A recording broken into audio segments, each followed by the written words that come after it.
এটি বাংলাদেশের পাট গবেষণা প্রতিষ্ঠান বিজেআরআই এর আঞ্চলিক শাখা কিশোরগঞ্জে অবস্থিত।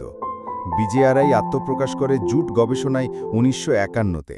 পূর্বে ১৯৩৬-তে জুট এগ্রিকালচারাল রিসার্চ ল্যাবরেটরি নামে শুরু হওয়ার পর পাকিস্তানের সময় এটি জুট রিসার্চ ইনস্টিটিউট নামে পরিণত হয় এবং বাংলাদেশের স্বাধীনতার পর বিজেআরআই নামে প্রতিষ্ঠিত। প্রতিষ্ঠানের তত্ত্বাবধানে আছে কৃষি প্রযুক্তি ও পণ্য উন্নয়ন শাখা। কিশোরগঞ্জ আঞ্চলিক কেন্দ্র সরকারি ও বৈজ্ঞানিক কর্মকর্তা নিয়ে পরিচালিত, যেমন প্রধান বৈজ্ঞানিক কর্মকর্তা ডক্টর এমডি ইউনুস আলী, সঙ্গে অন্যান্য বৈজ্ঞানিক কর্মকর্তা ও সহায়ক স্টাফ। বীজ ও উন্নত জাত সরবরাহ। টিএলএস বীজ বিক্রয় ও সরবরাহ করা হয়, যেমন দেশি, তোষাপাট, কেনাফ ও মেস্তা, যা ৭ থেকে ২০ কর্মদিবসে সরবরাহ নিশ্চিত। স্থানীয় কৃষকদের আধুনিক পদ্ধতিতে রিবান রেটিং পদ্ধতিতে পচানো পাট আঁশ ব্যবহারের প্রশিক্ষণ প্রদান, রোগবালাই চিহ্নিতকরণ ও দমন।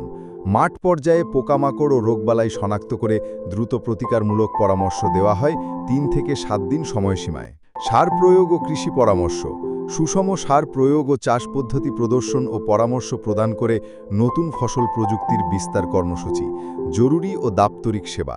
কর্মী আবাসন ও গবেষণা যন্ত্রপাতি মেরামত, সাধারণ রক্ষণাবেক্ষণ ও ই-সেবা ব্যবস্থা চালু আছে, বিনামূল্যে বা নিয়ন্ত্রিত ফি ভিত্তিতে সম্পন্ন।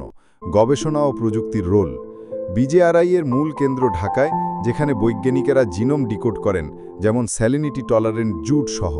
আঞ্চলিক কেন্দ্র মাঠভিত্তিক গবেষণা ও ফসল প্রযোজ্য প্রযুক্তির পরীক্ষার্থী কেন্দ্র হিসেবে কাজ করে। কৃষক ও সম্প্রদায়ের সঙ্গে